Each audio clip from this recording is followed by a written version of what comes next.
Assalamu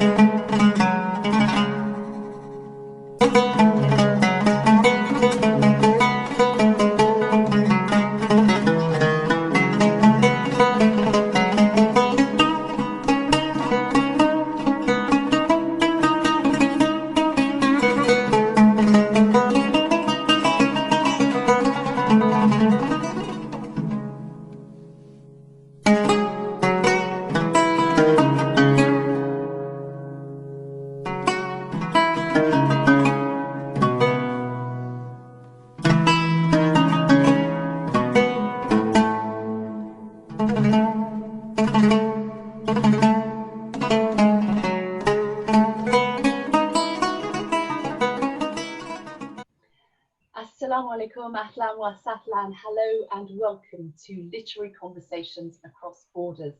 This is the first in a series of discussions bringing together prominent Emiratis and top international writers and thinkers on topics that matter in the world today.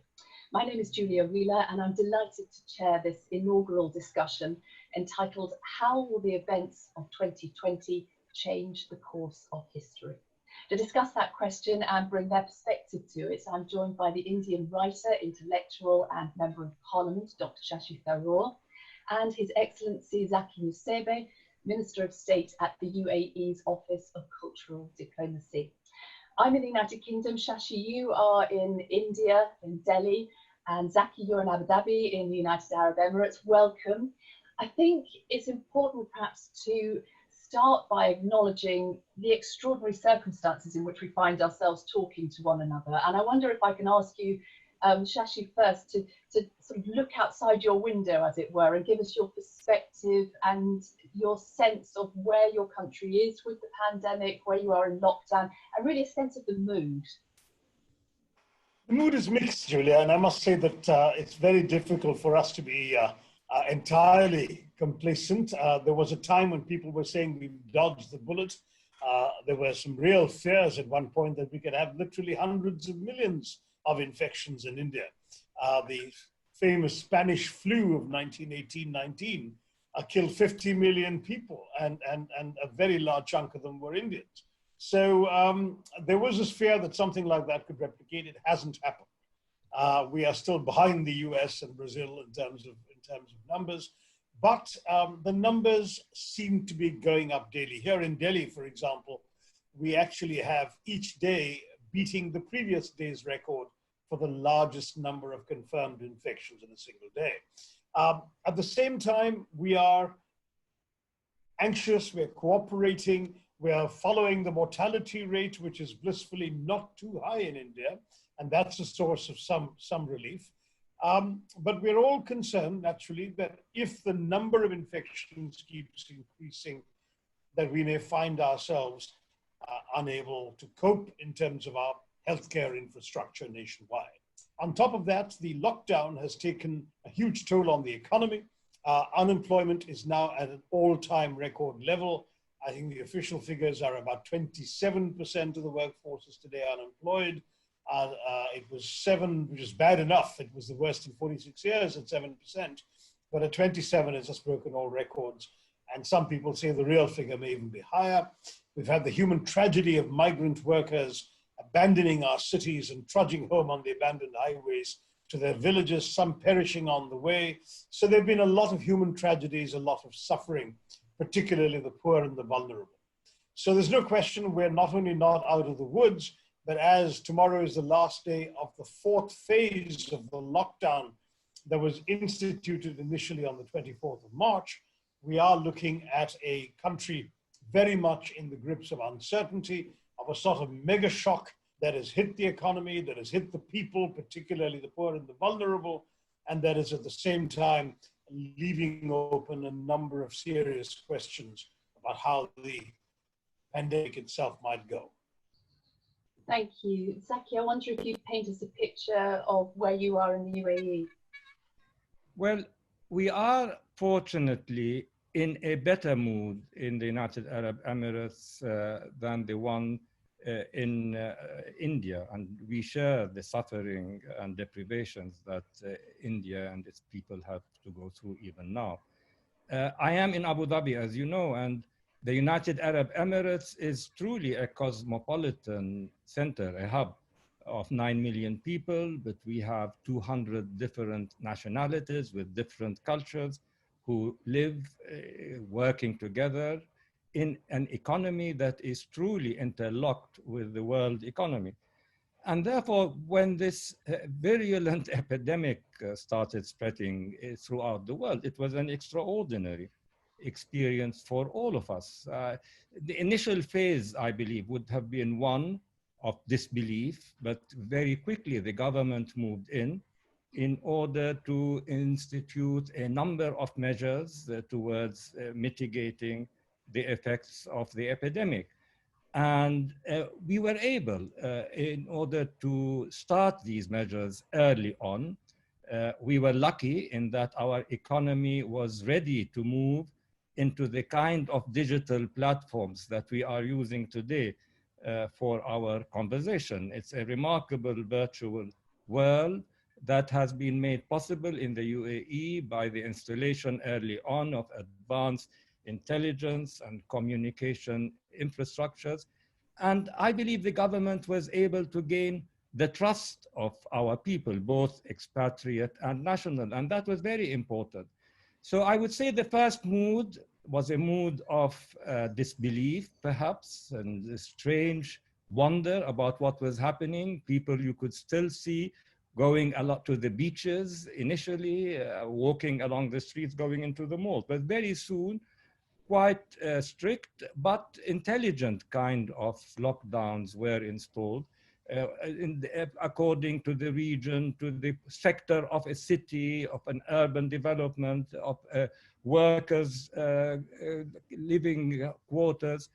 And our people did respond to those measures. And we are moving today, and we have started already 2 days ago, we are moving today into the second phase of our mitigating the effects of this epidemic. Now, I must say, it was quite a weird experience for us to feel that for the first time in my living memory anyway, we were going through these traumatic experiences at the same time with almost everybody else on this earth. That included the very large number of siblings, children, grandchildren I have spread throughout the globe, in New York and in London and in Jerusalem and in Amman and in Paris and in London. And there was some comfort in being able to come closer to each other by using those new apps that enable our conversations. But even now, as we move into the second phase, of course, where gradually the people will go back to their offices, malls have opened up, people are allowed to move, but always following strict regulations of social distancing and wearing a mask.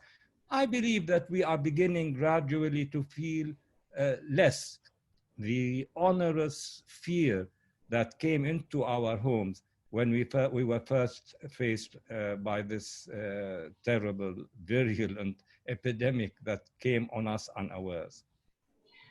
Zaki, you touch on the changes in business, and Shashi, you talked about the economy. I wonder, Shashi, what do you think this means in terms of the structure of our economies, both within countries, but also the links between those economies?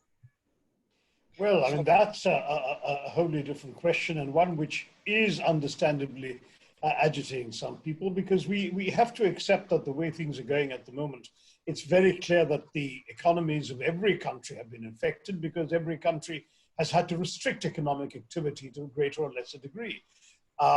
With economies ravaged, unemployment spiking, and public debt skyrocketing, no economy has come out unscathed from this coronavirus and the measures taken to cope with it. That applies, I think, to all of us. And there's obviously, as a result, a fair amount of uncertainty. I think the IMF estimates, the International Monetary Fund, that over 170 countries will experience negative per capita income growth. I mean, we might be in for a period that will remind people of the Great Depression of the 1930s. And unemployment is already hitting highs everywhere. We're looking at no doubt in my mind that a significantly large number of people will be pushed into poverty, whereas since 1990, the world story has been of people rising above the poverty line every year in India, in China, in Africa. But now I think we're going to be seeing people dropping back below the poverty line. There are real questions now about the principles underlying tariff-free trade. Is that going to continue? Flow of capital, investments, the supply chains that have linked countries together, you know, with one part of something being manufactured in China and something else being manufactured in Malaysia and the whole thing being assembled in Thailand and shipped to the US and sold there. That kind of world, is that going to be sustainable at a time when countries are talking about moving manufacturing closer home and rebuilding their economies? International travel is simply not what it used to be, and it's going to be a long time, I think, before it actually recovers. There's real talk of the end of neoliberalism, with governments playing a more active role in the economy. The fashion for 30 years was the other direction, ever since Margaret Thatcher's election in 1979 and Ronald Reagan's in 1980. We've seen a world in which the economic mantras were all about government getting out of the economy and more private sector and all that. Suddenly, people are beginning to feel the need for more public investment in health, more protections for labor markets, more protection for the weak and the insecure, more redistribution, protections for the elderly in a number of Western countries. All of these issues have come up. So I would say that we're going to see a huge number of, a huge amount of rethinking. I'm not coming to conclusions yet, but all these questions are on the table. And let's face it, there's going to be real talk of what people are already referring to as de-globalization, right? Because you've got this undoubted fact that the world's goods trade is going to shrink easily by up to a third this year. All the trading countries have seen their worst decline since records began to be kept. And others are going to say, do we want to be dependent on other countries, on China, on other countries generally for our supplies? There's a real risk of trade barriers going up, and many people are talking about more self-reliance, more protectionism, multinational corporations coming under pressure to relocate closer to home. I gather the Japanese have actually given a $2 billion fund for Japanese companies to come out of China and come back to Japan. And another $250,000 for those who come out of China but not go to Japan because they can't run their business viably. They can go to another country, but just coming out of China is now being subsidized. Is there going to be an economic decoupling from China? All of these questions, I think, are up there. I don't want to hazard a guess, but the very fact that these questions are being asked when they would have been seen as unthinkable questions just a few years ago suggests to me that we are in for a major structural shakeup of the world economy and national economies.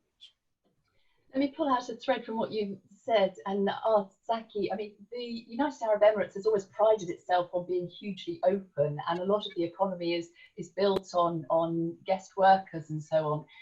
How concerned are you that that can continue, and what's the government's thinking there?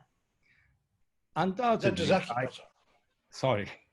I agree with my friend Shashi that we are right now passing an incredible period that is seeing major changing trends in the world economic structure, but also in the arena of international relationships. Now, we in the United Arab Emirates, of course, have built our prosperity and our development and our progress on being an open society that has welcomed 8 million expatriates to come and work in our economy and to be part of this success story that the Emirates have become over the last 50 years. Now, I believe we are at a crossroads.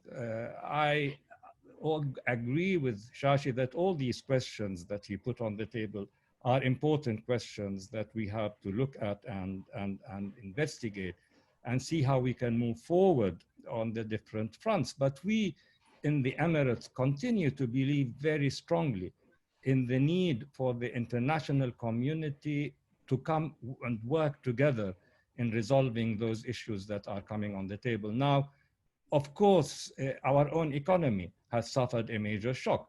I mean, the kind of activities that we had based on services, on tourism, being a logistic hub that works in the field of international trade to a large part of the world. All of this has come under severe pressure, and the government has already set up a number of working groups in order to look into these different challenges and view them as opportunities, as unique opportunities that will enable us to see where we could move next, into which sectors we should make our priority investments, how we can move forward. And I am optimistic as to the ability of our government to do this. But at the same time, we still believe strongly in our need to help the international community around us. The Emirates, which has always been in the forefront of international aid donors, continued even under this epidemic to help all those countries that needed help around us. We've sent during the epidemic major equipment and medications to more than 50 countries across the globe without any differences to their race or to that country being a friend or not. And at the same time, we continue to cooperate with the international aid organizations. You know that in Dubai, we have a basic logistics hub that channels something like 85% of the World Health Organization's supplies to the globe in terms of PPE and in terms of medicines. We continue to do this, and we believe as we come to this crossroads, we will find, as Shashi said, for instance, the United Nations foresees that there could be something like 250 million persons across the globe pushed into starvation or abject poverty. We need to see how we can help them. So for me and for in the UAE, our viewpoint from the UAE is, as we look at this restructuring of the world economy, we need to think together how we could work together. Obviously, in certain areas where the chains of supply have to be rethought, in certain areas where, for instance, our food security has to be prioritized and more investments put into it. But at the same time, we continue to work for the integration of this world economy that, after all, has brought prosperity to hundreds of millions of people across the globe. Globalization has had its successes and it has had its weaknesses, and I believe the road forward must be on focusing how we can make this globalization less toxic to those sectors of societies that it left behind. So you're very much about more cooperation, and yet other countries are thinking in a different way. And Shashia, let me bring you in here. President Trump has said that he is terminating his relationship with the WHO, the World Health Organization. And I know that you have direct experience from your time at the UN of that interrelationship between these supranational organizations and the countries themselves. And indeed, your election to potentially become Secretary General of the United Nations was, let me paraphrase, partly scuppered because the US did not want a strong Secretary General. That must be a concern, isn't it?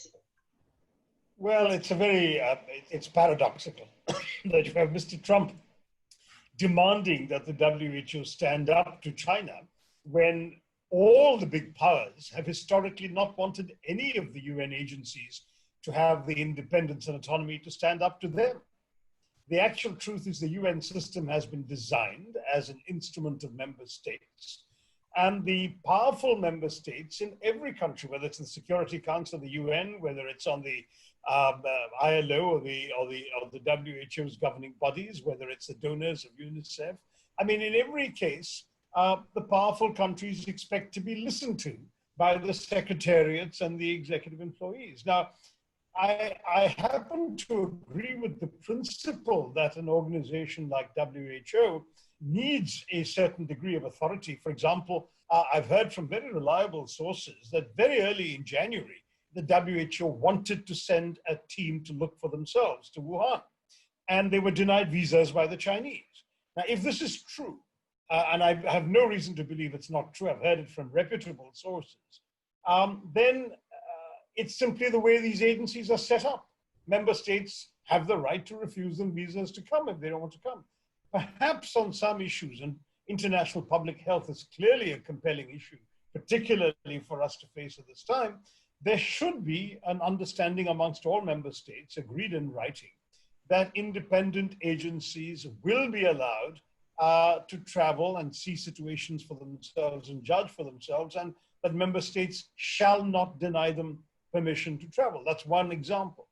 Another possibility could be, for example, for member states to agree that the executive heads of these agencies will have a single non-renewable term of, let's say, 6 years or 7 years, rather than successive terms permitting re-election, which makes them much more beholden to the powerful states who could prevent their re-election. All of these are things that member states must do. It's not something that the executives in an organization like WHO can decide for themselves. I do worry about multilateralism and global organizations because I fear that the mentality of these increasingly hyper-nationalist member states saying, in the case of Mr. Trump, one of his slogans is openly America first, that this is such a big departure from the philosophical principle that underlay the establishment of all these organizations in the wake of World War II, when countries said we must cooperate, we must sacrifice a little bit of our self-interest in order to work collectively for the shared interests of humanity. And that was the logic behind multilateralism. And I'm sorry to see that at a time when this sort of crisis ought to have brought us closer together, where we should be saying that, listen, we need to be better multilateralists, so the whole world could have been warned in time and we could have taken better steps to prepare. Instead, you have the US leaving WHO, which is, I think, a genuine tragedy. They're WHO's biggest donor, $450 million last year, which will suddenly dry up and not be available for international public health causes. And for my concern about the capacity of global institutions to be able to function effectively. Because if we see an unraveling of the system that was set up after 1945, we will all be losers, in my view. And you know, there's so much of what we do, everything from how planes fly across the world to how international health standards are maintained and so on, that are actually the result of global systems, global treaties, an international system that has worked for 75 years. It's, to my mind, extremely worrying that countries seem willing to jettison it because of short-term pique. We've talked macro, let's bring it down to micro and talk about education, Zaki. There's been huge disruption to education, and I think, you know, many households in all three of the countries in which we're speaking have been touched by that, either by being parents, by being students, by, you know, as Zaki, as you say, you know, you've been talking to your grandchildren all over the world, and it's a situation that many countries have shared. You are very much involved in the setting up of the Sorbonne University in Abu Dhabi. You're chair of its trustees. What sense do you have, really, of how education in the future is going to have to look as a result of this pandemic? I think, Julia, this is one of the major questions we have to deal with as we move into the post-COVID-19 world, and that may take some time. Let us not forget this, because even as we lift some of those shutdown constraints, we could still see the coming of a second wave or the coming of a mutated genre of a virus that could force certain countries or certain parts to go back to a policy of constraint. And education is at the heart of our future, because we are, as a country, we are a country of young people. The average age is of 30, and therefore we are deeply committed to give our youth the opportunities and the chances for a good education that could train them and equip them to face the challenges of the 21st century. Now, in the UAE, again, we were fortunate that the infrastructures that we have put into place, information and technology, enabled all of our schools and our universities to immediately move into an e-learning mode, using the digital video conferencing in order to bring the students together and give them the courses that they need. Even the commencement celebrations now are being given virtually. We are to attend the graduation of a major class of university students in Al Ain on Tuesday, again through this virtual digital world. The Sorbonne University in Abu Dhabi, I know, was able to move into this e-learning process faster and more effectively than our mother university in Paris, because we did have this system in place. But I know that this teaching has put enormous pressure on our parents. I know through my grandchildren that mothers and fathers, the fathers and mothers suddenly found themselves bound to their homes, trying to give this education to their children. I know that children also need a school environment in which they can socialize with their friends and where they can learn together and where they can also have other activities together. But I believe that we will, for the coming future, have to focus on using the internet, using video conferencing, developing our artificial intelligence infrastructure, really trying to develop a technology that can see us through this, as well as any future crises that we may have to face. Education is at the heart of the future prosperity of the globe, not only of our society, but of all societies. And therefore, I feel we need to have governments truly focus, like ours is doing, on giving the best opportunities for children to continue their education in spite of these lockdown constraints that are imposed upon us. So let's bring in the audience here, because we have a poll connected to this subject, and there may well be children watching. If you can click on yes or no, really, in answer to this question, everyone who's watching. The question is, will the future generation lose their emotional intelligence and their ability to communicate as a result of online learning? Will the future generation lose their emotional intelligence and their ability to communicate as a result of online learning? It's multiple choice. Click yes or no on your screens. I'm afraid, Zaki and Shashi, that you are unable to vote as participants in this, but we'll perhaps get your idea. So I am going to count down from 10, 9, 8, 7, 6, 5, 4, 3, 2, 1. Voting is now closed, and I wonder whether we can see what the answer to that is. So 60% of people think yes, the future generation will lose their emotional intelligence and their ability to communicate as a result of online learning, and 40% think no. Shashi, what's your reaction to that? I actually share that reaction, I have to say, Judy. I think that, you know, I really respect Zaki's point about online education, but I've never seen online education as a substitute for the real thing, only as a complement or a supplement. I genuinely believe that there is no substitute for the actual experience of being in a classroom, surrounded by people, interacting with your teachers, interacting with your fellow students, getting information for yourself, bouncing it off others, arguing a point. There is a whole experience to education that is not about sitting and staring at a screen alone. And I do believe that while online education can be helpful, it can replace, if you like, what used to be called in India the tuition teacher, who made up for what you hadn't understood inside the classroom.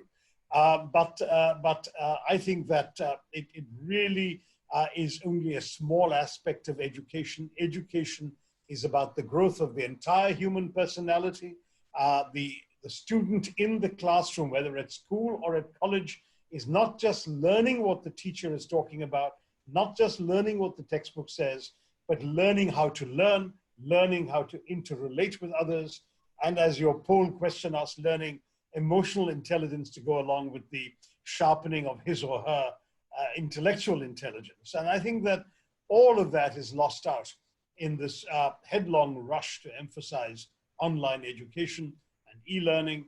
I think it should be a small part, a complement, but it should never be an alternative to the classroom experience. And I'm told already that a number of high school seniors in America, for example, are actually asking for deferred university admission or taking gap years because they don't really want to pay handsomely for a high quality university degree that they're going to get from sitting in front of a screen. They really want to wait until they can experience the campus. And I think that shows that both parents and students understand the value of a real hands-on learning experience. You use the phrase emotional intelligence then, and I want to bring things round to think about politics and leadership, if I may. It won't have dodged your attention that some of the countries, many of the countries that are handling this crisis in a, let's say, at the moment, seemingly more successful way are led by women. And far be it from me to say to you two gentlemen that women are doing this better. That's not what I want to say, but I wonder whether the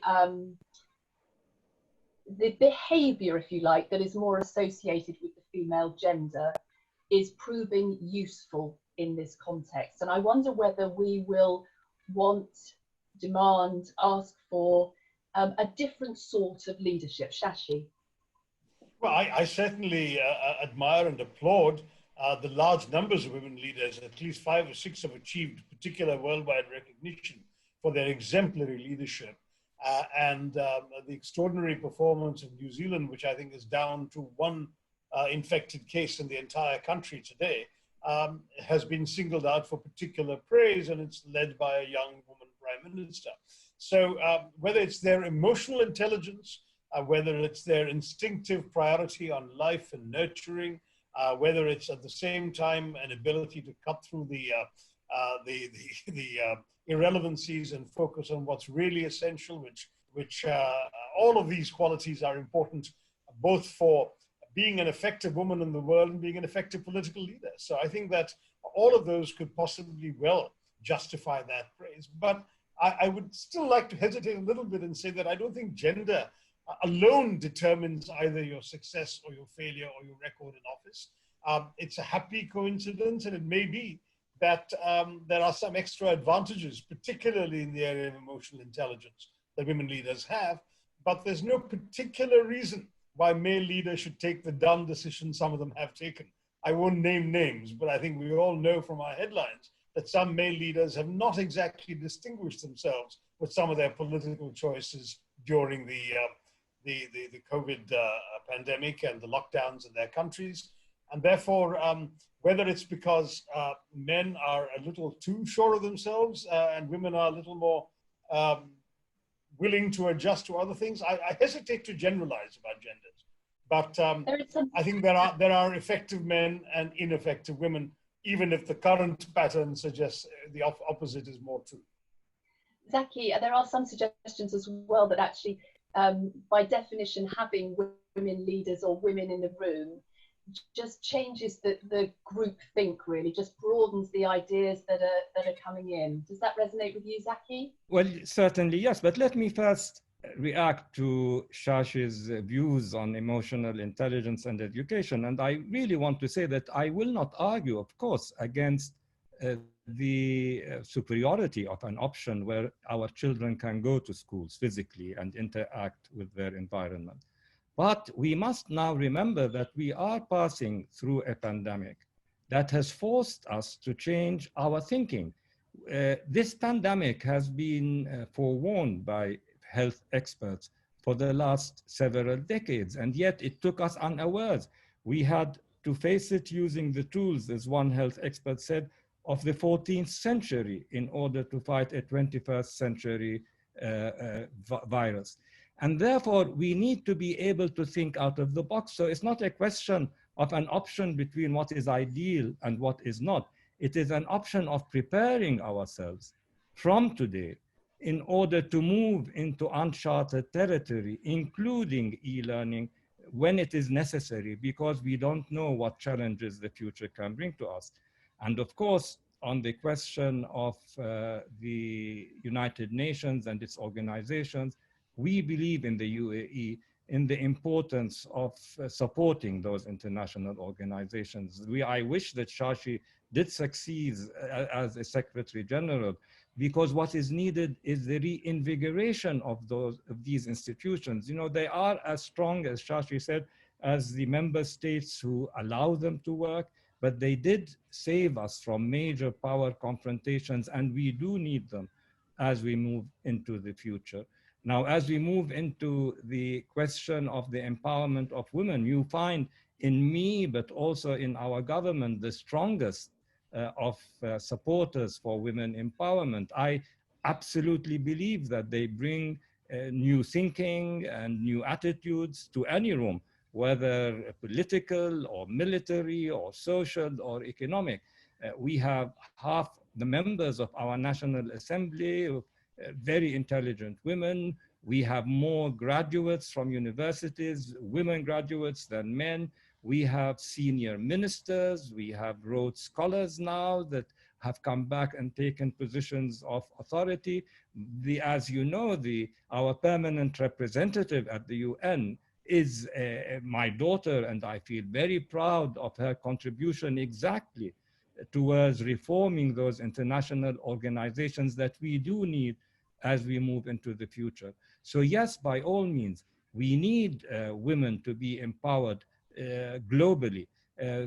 In the UAE, of course, Sheikha Fatma bint Mbarak has been active since the 60s, I would say, working with Sheikh Zayed, the founding father, in order to make sure that women are empowered so as to contribute to the success of this society. And I believe that the prosperity of the UAE is linked to a large part to the fact that it has empowered from early days its women to become part of the social life in the country.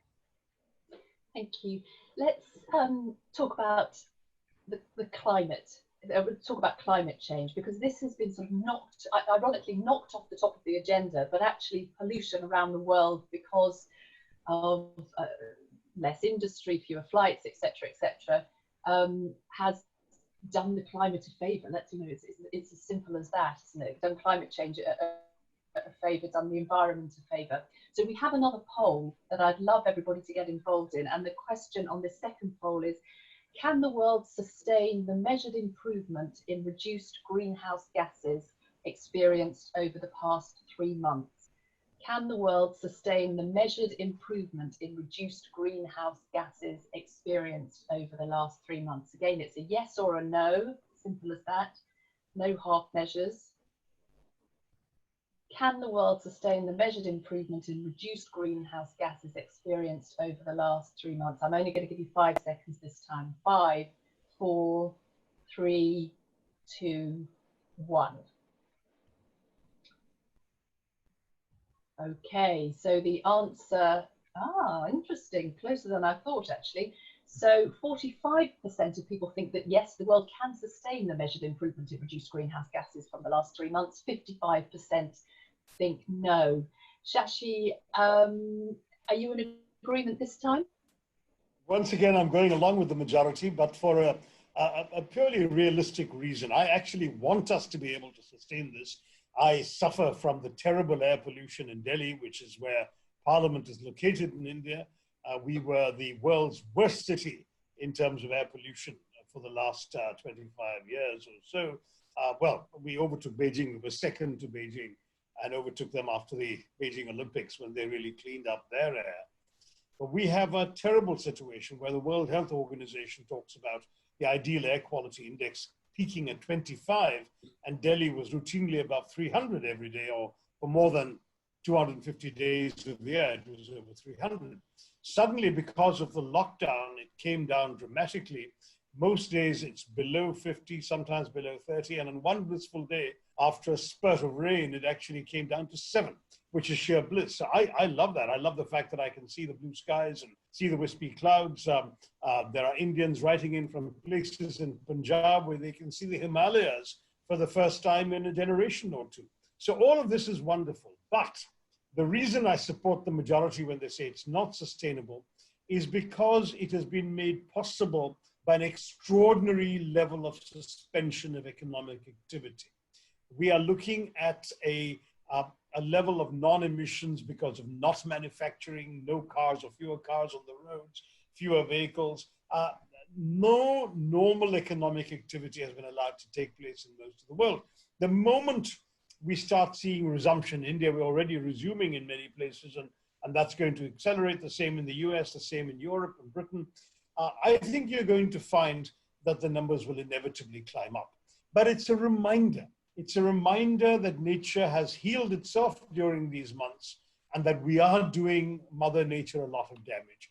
And if it can therefore serve to encourage us to more actively explore the conditions that will bring back something of the kind of clean environment we've been able to have.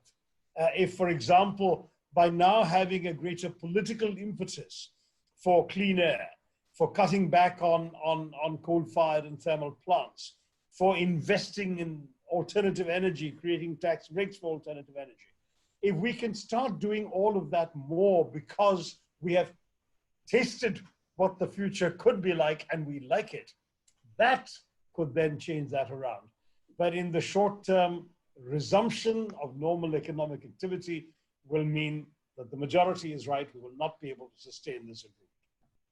Zaki, what do you think we can take with us from this sort of pause environmentally? What will we effectively be able to do? What's realistic? Well, Julia, I must confess from the outset that I am by nature an optimist. I am an optimist because I do not believe that the veer of civilization hides below it a violent and evil man, because I do not believe that we will continue to make the same mistakes that were made in the past, but that we will learn as we go through the different experiences, because I believe we will not repeat making the same mistakes. So we will move into the future, I believe, with a positive force that has shown us new vistas, new possibilities. And let me just conclude by telling you what my grandchild says about this, and including the climate. You know, he's in lockdown in New York. He has just been out to the park, Central Park, and he saw all these creatures scurrying around the park. And he commented by saying, you know, I'm so glad that this is happening, because it's making those creatures come around us, because it's making our breathing air better for us. But I am sorry that it has to happen to us at the expense of so many people suffering. I wish that we could become better custodians of this earth. And I believe that we can become better custodians of this earth, that we can learn from this crisis that we are passing through if we use our experience in order to move forward and to rectify our mistakes, not to repeat them. And if we continue to work together as an international community in facing all those other issues that will face us, we haven't come even to mention the security issues around the earth, and you know, the conflict areas. The Secretary General has called for 2 months ago for a cessation of hostilities in all conflicts, and we supported that stand. We fully endorse it and we work for it. But it is unbelievable to think that we can continue engaging in regional conflict, that we can continue neglecting so many of the other issues that are facing us. You know that more than 1 million persons died over the last 4 months because of other communicable diseases, but they are preventable, like malaria, like tuberculosis, like HIV. So there are a whole host of issues that need to be looked at. I am an optimist, and I truly believe we can move from this experience forward and build on it in order to build a better world for our grandchildren. Your grandson sounds terribly wise, Zeki. We've got some questions coming in. Sumaya asks, how does US power look in the near future? And what do you feel will be the world order post-COVID-19? Shashi.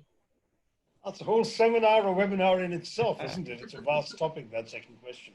On the US, I think, the short term is actually not terribly meaningful because there's a major election coming up in November.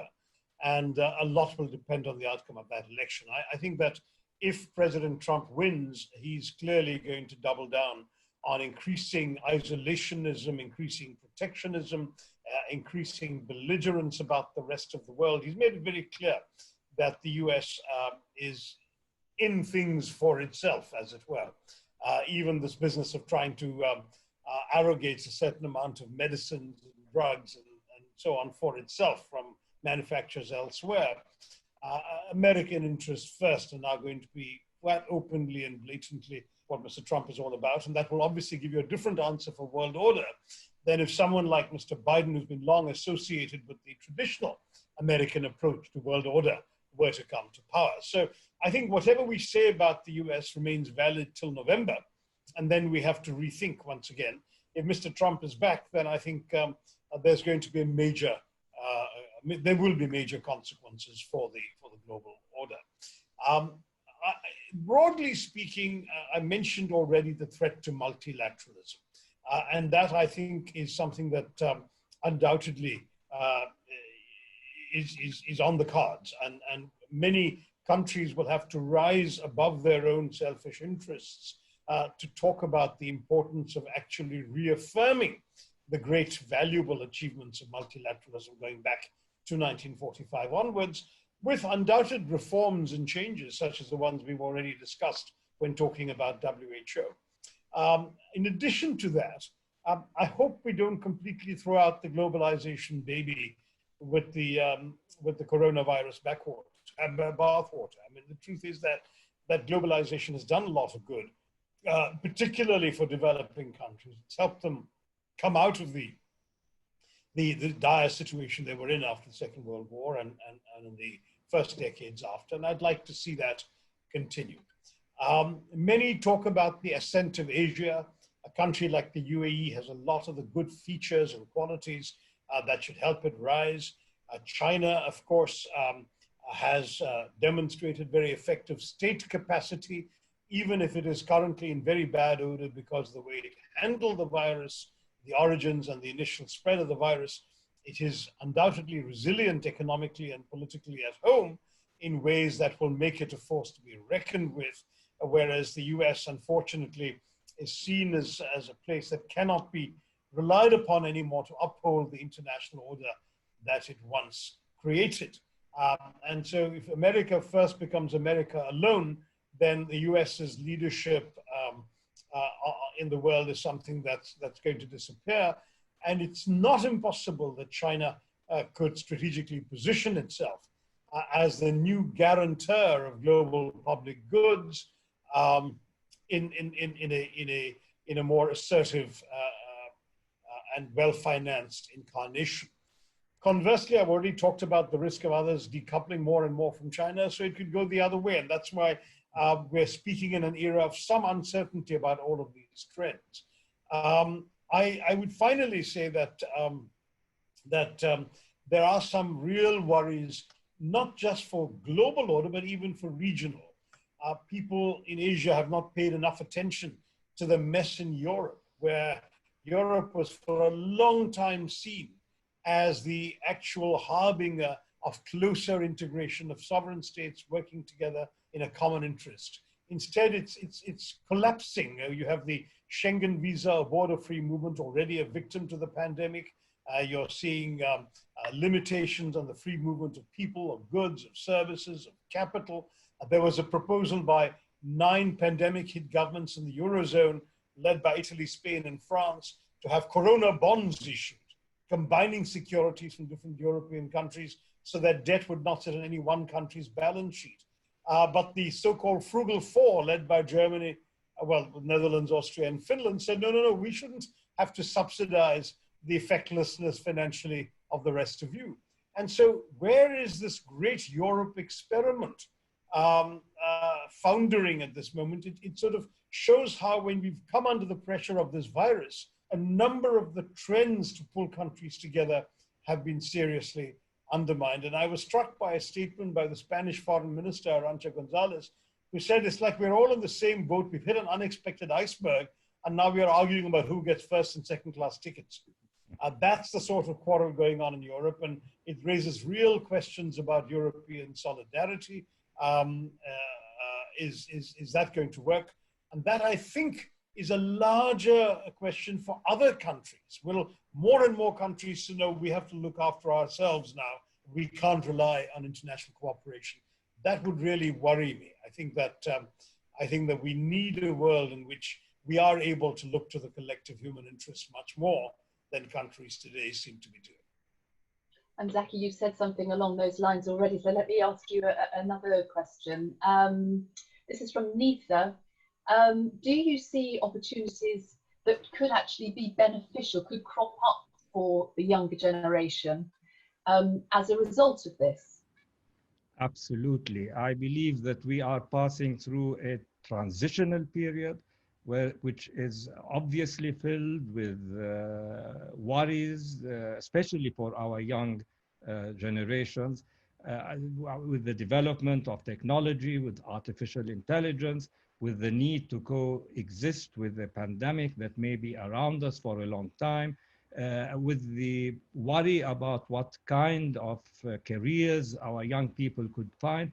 I believe this is the moment to begin again to start thinking out of the box and to focus exactly on those sectors that will be, in effect, the engines for tomorrow's economic prosperity, and to start training for those sectors. And there are many new possibilities opening up in artificial intelligence, in engineering. We have found through this crisis that our scientists, our researchers, our physicists, these are the important people that we need, our doctors, our frontline medical personnel. These are the kind of people we need. We have already in the UAE a number of entrepreneurs who are trying to use this new technology in order to find new openings, new niches in a market that is bound to rebound again, once again.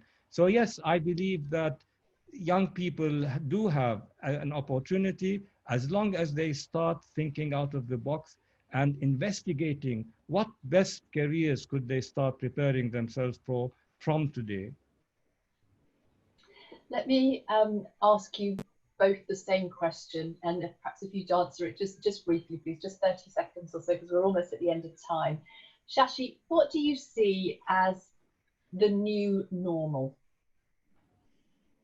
I don't think there is a new normal. Right now, we have a new abnormal, which we're all living with, which is one of actually putting a number of our traditional activities on hold, not meeting people, not traveling, not conducting our normal lives. I think it's when the world returns to normal that we'll have to see if it is truly a new normal, whether we just go back to the way things were before the virus, or whether we change certain habits of human contact, of traveling less, of doing things more virtually, and so on. If that becomes a new pattern, then we can speak of a new normal. Right now, what we have is a new abnormal. Zaki?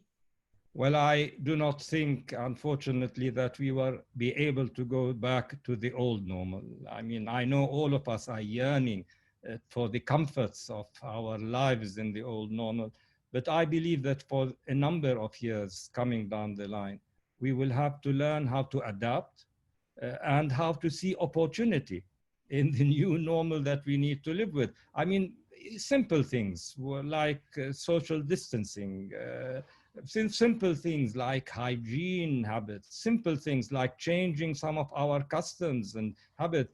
We need to be able to work with them and feel that this nevertheless gives us an opportunity to move forward with our life. We should not worry or focus too much about the possibility that the old comforts of the old normal may not be around with us for a long time to come.